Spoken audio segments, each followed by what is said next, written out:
Okay, so let's start off with basic counting here. Okay, we're going to kind of rewire your brain with counting. The name of this segment, number systems, is actually kind of a misnomer. I wish it weren't called that, but that's usually what people call it, is number systems. Really, it's not a different number system that we're going to learn about. We're going to learn about a different number representation system, which is a much less important thing.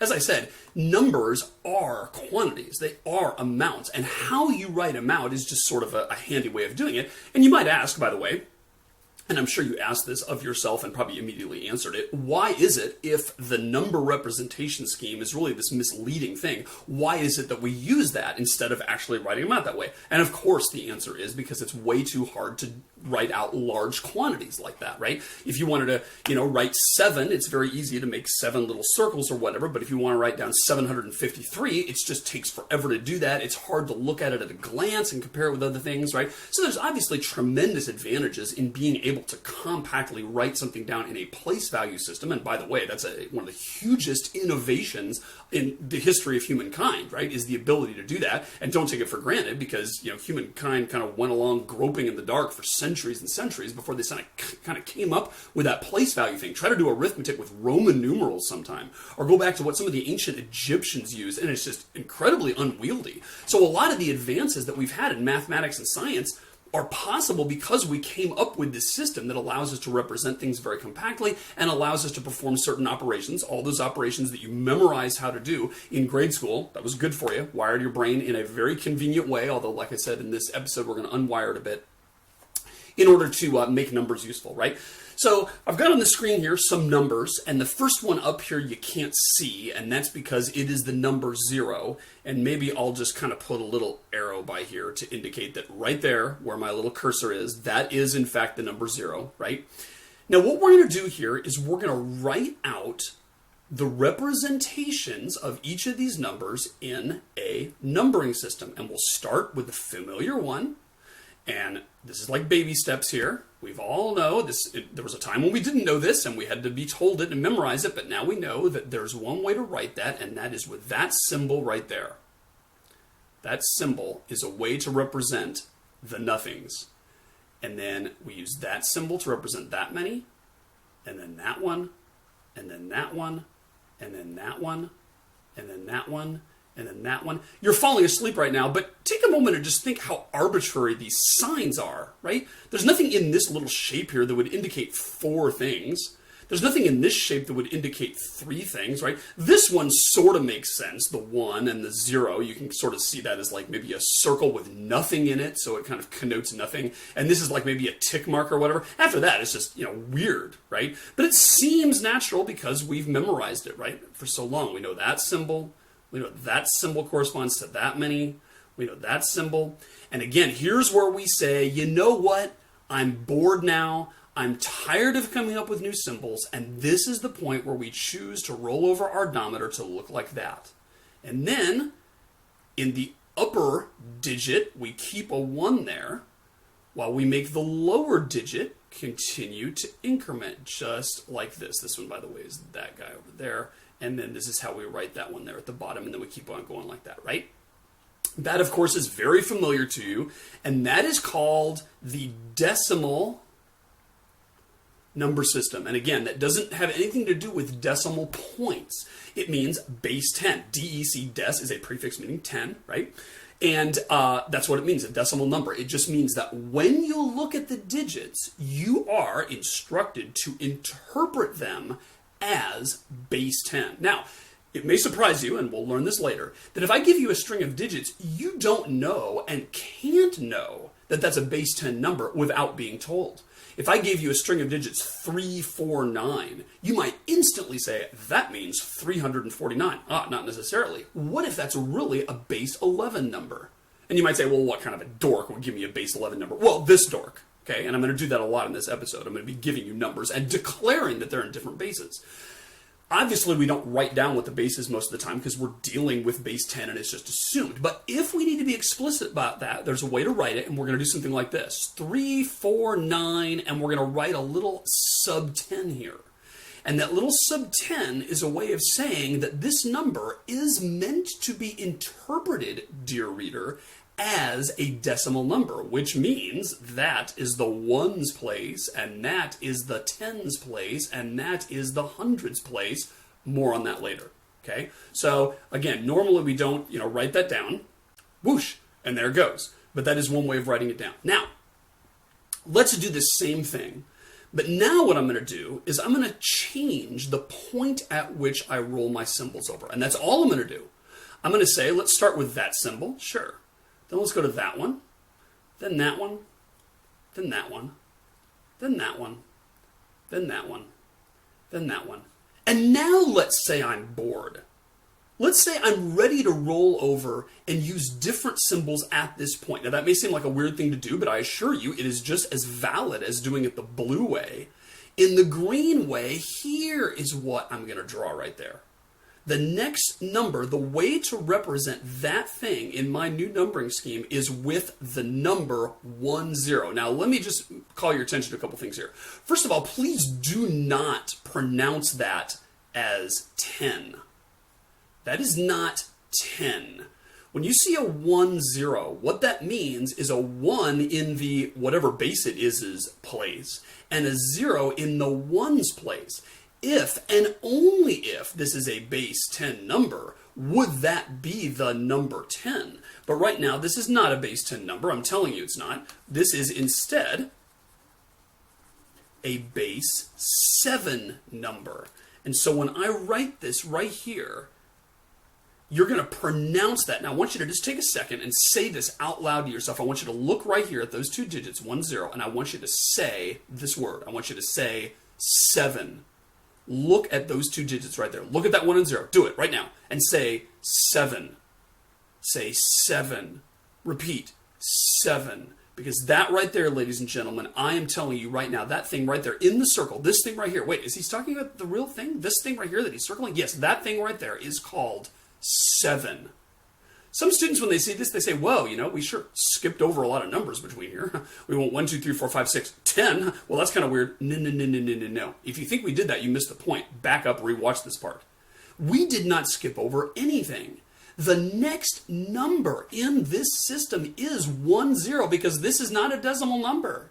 This is a base 7 number. And the reason I'm choosing 7 first is to screw with you, right? Because it's weird, and I want you to just face the weirdness right off the bat. 7 is this crazy number. It's prime, for crying out loud. No one would actually choose that for a real base that they were going to use. But here I am, and that is the next number. And what's the next one after that? 8. Look at that thing and say 8. And look at this. Those two numbers I drew right there, that one, and say 9. 10, 11, 12, 13. Oh, I ran out of digits again. Look at that. I went all the way through all of the symbols that I was choosing to use. Then I rolled over and said, well, fine, let's add another digit to keep track of this nonsense. And I just went through all of them again. So now we got to roll over again, and that right there, this number I drew right there, look at that, 20, and say 14. Because in this base, that is the number 14. And then we're going to put 15, 16, and go like that. Okay? Everything about this green system is the same as the blue system. Everything makes just as much sense. It is just as legit. It is just as valid. The only difference is that we chose to roll over our odometer at a different point. That is the only difference. If the only symbols we had at our disposal were 7 of them, 0, 1, 2, 3, 4, 5, 6, this is exactly how we would construct that number system. So that is a base 7 number. Now, let's go on to another one here. Let's make a base 12 number. We're going to use that to represent that many things. We're going to use that to represent that many things. Then that, then that, then that, then that, then that. You go to sleep, but you're going to wake up right about now. Because now you're going to say, whoa, what do we draw now? And the answer is, unlike this case, where we rolled over our odometer before we're used to doing so, here we're going to roll over our odometer after we're used to doing so. So the question is, what do we put right here? And the answer is we need another symbol. As a matter of fact, we need 2 more symbols because this is a decimal system, a base 12 system, not a base 10. Let's choose square and happy face. We're going to say those 2 things are our next 2 symbols. They're just as valid as any other symbol. They're just as valid as this weird looking thing here, which looks like an infinity stood up on its side. They're just as valid as this thing here that looks like a backwards E. None of these symbols are intrinsically right or wrong, and there's nothing wrong with a square and a happy face, so don't be hating on my square and happy face, right? Now, just to make clear, because I'm kind of, I don't have lined paper, those 3 are all the same, right? The digit 9 in base 10, the digits 1, 2 in base 7, and the digit 9 in base 12 all represent the same number. That is that many. Similarly with 1, 0, 1, 3, and square. Similarly with 1, 1, and 1, 4, and happy face. Now, how do we represent the number 12 in base 7? With a 1, 5. How do we represent the number 12 in base 12? With a 1, 0. I want you to look at this. I want you to look at this number and repeat after me. 12. 12. 12. That's what this number is. If we're dealing in a base 12 system, 1, 0 is the number 12. By the way, if we were dealing with a base 194 system, this number here would be 194. So this here is 10 in a base 10 system, it's 7 in a base 7 system, it's 12 in a base 12 system, it's 194 in a base 194 system. I told you this is going to mess with your brain. That is the same as that, and the same as that. And then we just go on, and we write those 2 numbers. And if we say 11, we have to slap ourselves. No! Slap. That's not 11. That's 13. And that is 14. 15. 16. Just like Yoda said, you must unlearn what you have learned. Now, again, it looks to the novice eye here like we stuck some extra things in between 9 and 10. And when students look at this, they say, wow, we were kind of going by ones here, 5, 6, 7, 8, 9. Now it looks like we slowed down and kind of did 9 and a third, and then 9 and 2/3, and then 10. No. That is not 10. Bad. That is 12. And 9 to square to happy face to 1, 0 is in fact going by ones. All right? Woo! Nelly. Now, let's do some that actually matter. There's principally 2 bases that we have to really learn for computer science besides base 10, which is what humans do, and we need to do that because we're humans. One of them is base 2, one of them is base 16, and the reasons for that will become apparent later. Here's how we do it in base 2. It seems weird at first, but all you got to do is say, I'm going to roll my odometer over really early. So the first thing I'm going to do is 1, that represents this many. Then to represent this many, I'm going to use this symbol. And then just say, I got bored or tired or frustrated or whatever really, really soon in the game. And so I said, okay, we'll use a symbol for that.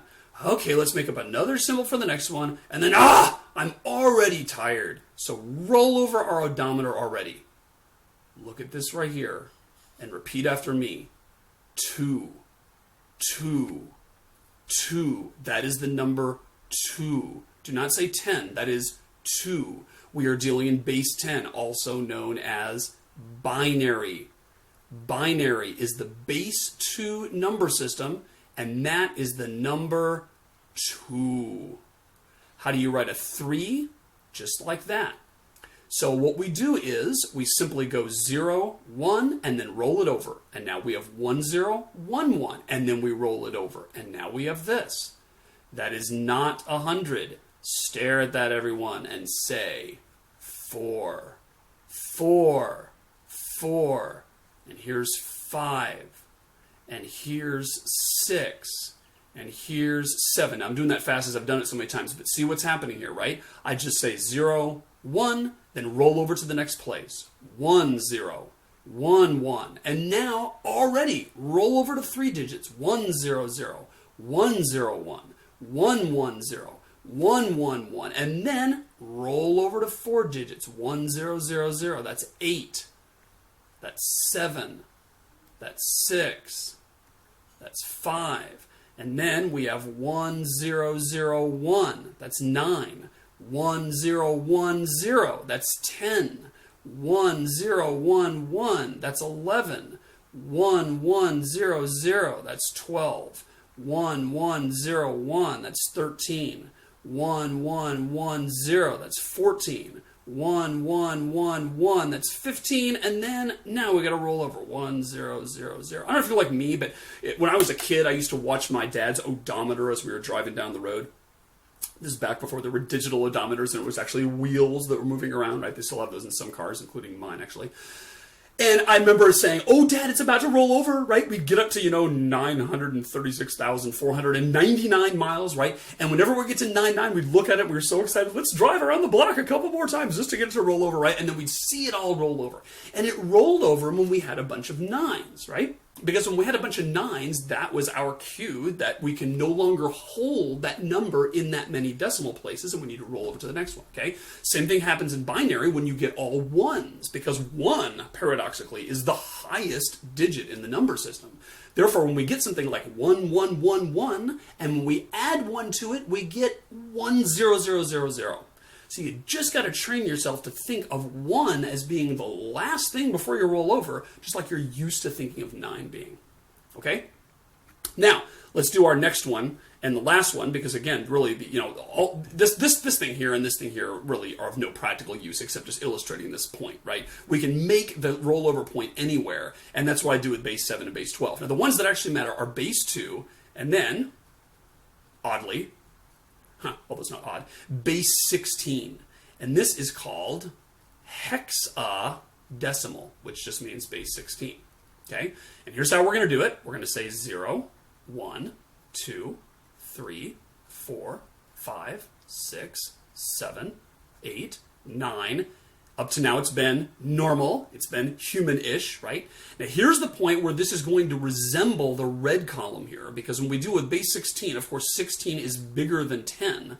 Therefore, we have this situation where we want to roll over later than we're accustomed to.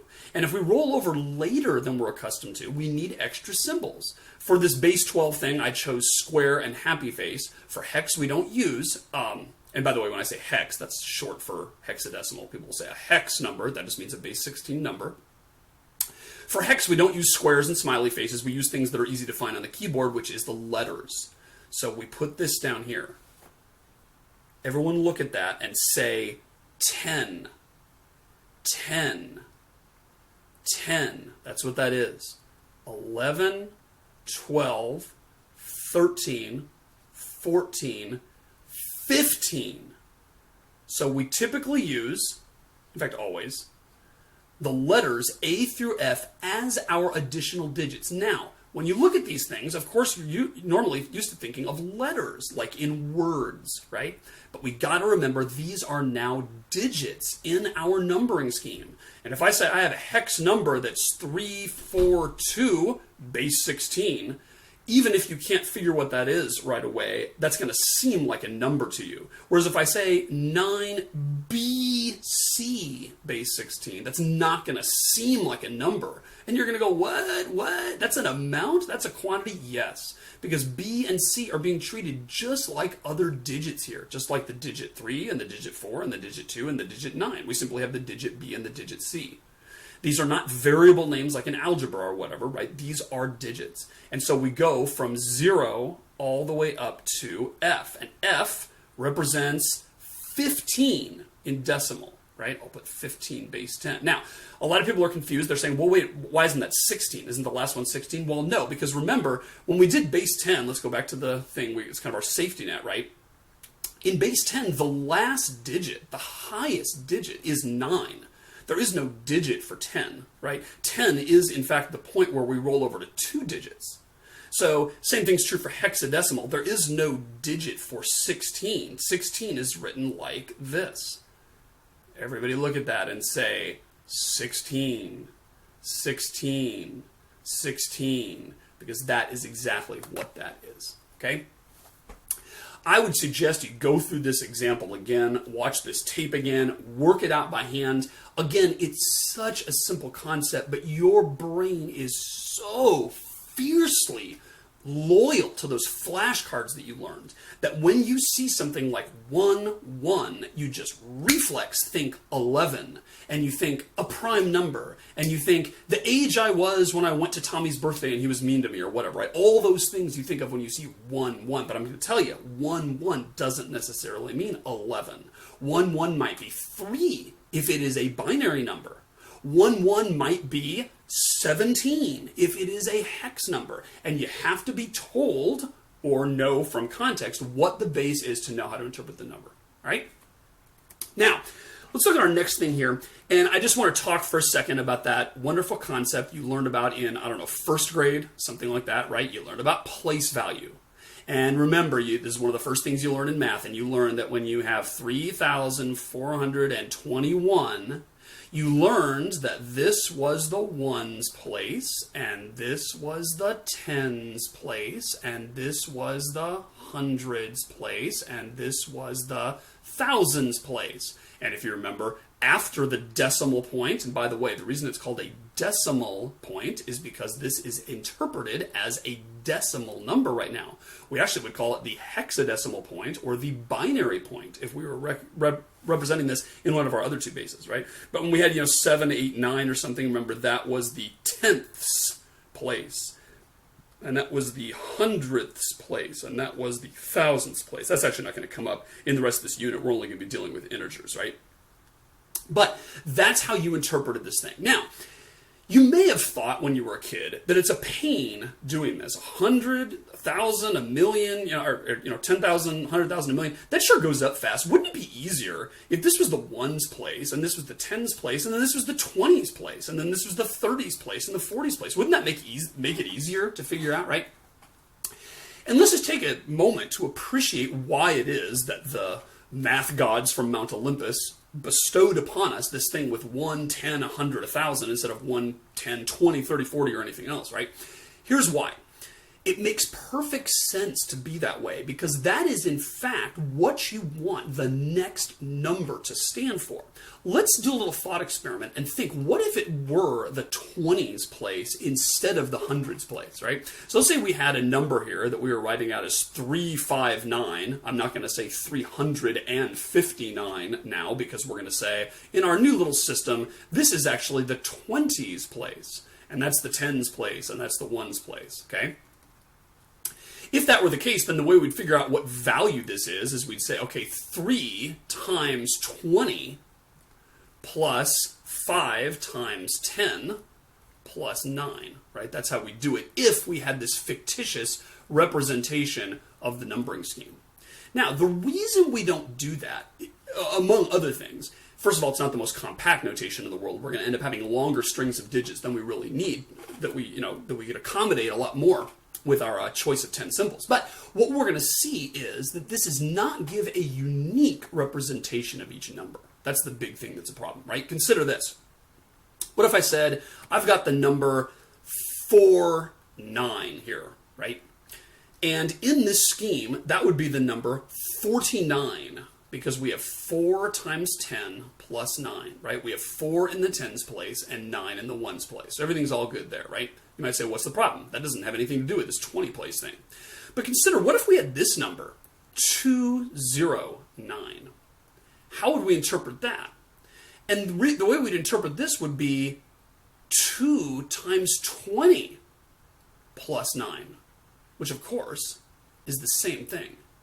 That's how we would interpret this number if we did this crazy thing with having a 20s place instead of a hundreds place, right? This would be interpreted as 2 in the 20s place plus 9 in the ones place, which would be the same thing. So what that means is that this quantity right here, which if I wrote it out looks like this.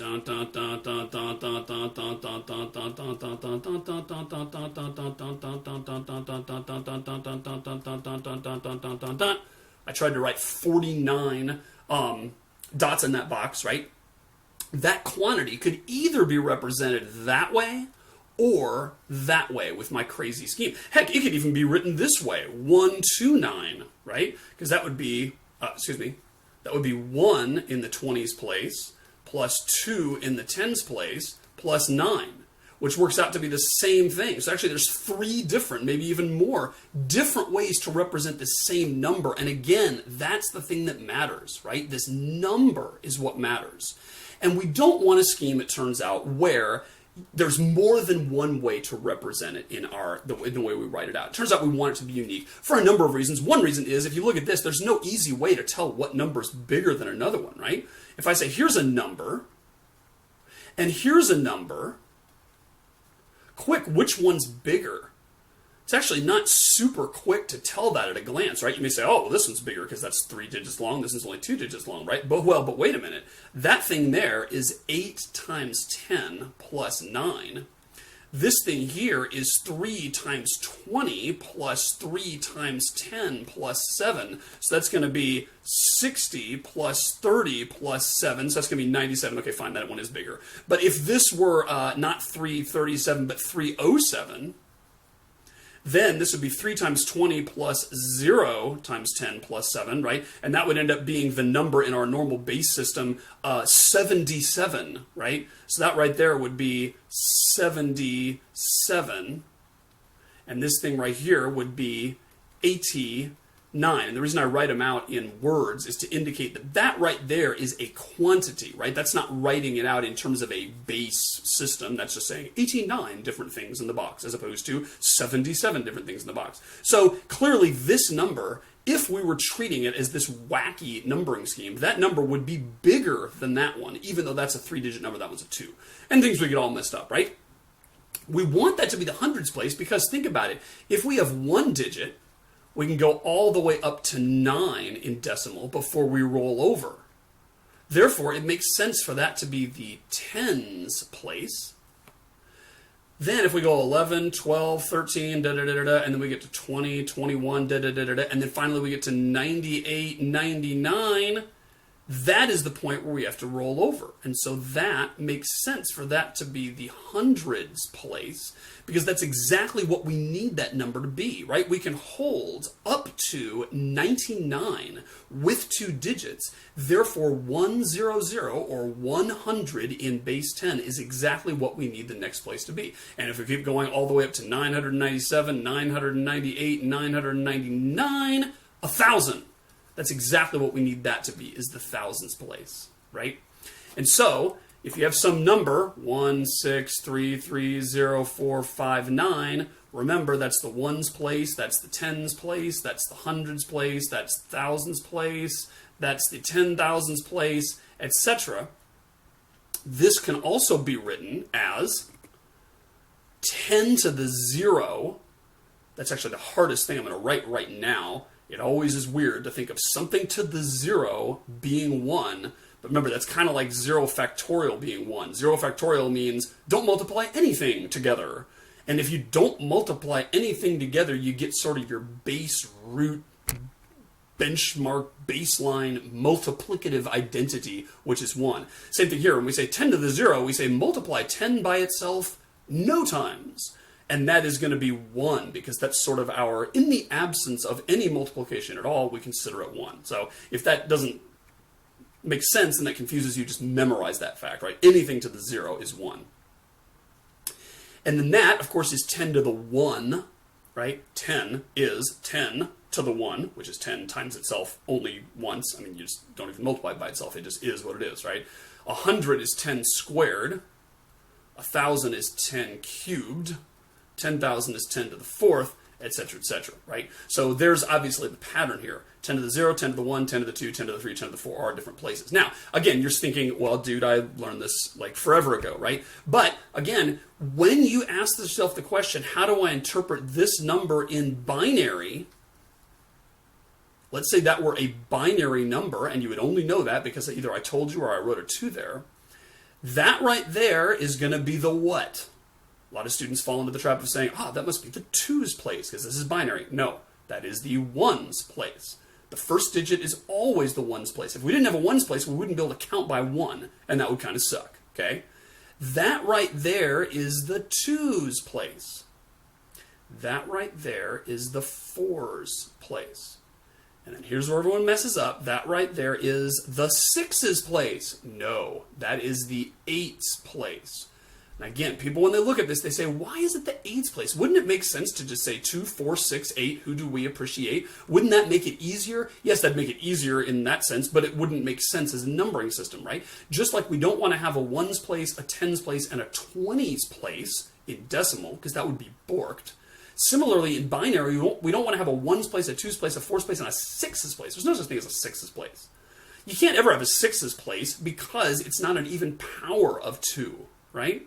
That's going to be the 6's place, and then the 16's place, and then the 32nd's place, and then the 64th's place, and then the 128th's place, and that's all I'll do on this little diagram, okay? You keep multiplying by 2 as you go up, just like in decimal you kept multiplying by 10. And this thing right there is 2 to the 0. That right there is 2 to the 1. That right there is 2 to the 2. That right there is 2 cubed. That right there is 2 to the 4th. That right there is 2 to the 5th. And by the way, these are actually things, if you're going to be a computer scientist, that are worth memorizing. It's worth being able to see 2 to the 5th and just instantly thinking 32, because it just comes up a lot. A lot of these things come up a lot, right? But that is exactly what our binary numbers are going to give us there, right? What about hex? Let's say I have a big hexadecimal number, like 923BFA0096F, okay? We got a mixture of numbers and letters in there, or no, I shouldn't say numbers, I should say digits, right? And I'll just go ahead and put a 16 here, although we're going to always know it's 16 if it's got any letters in there, right?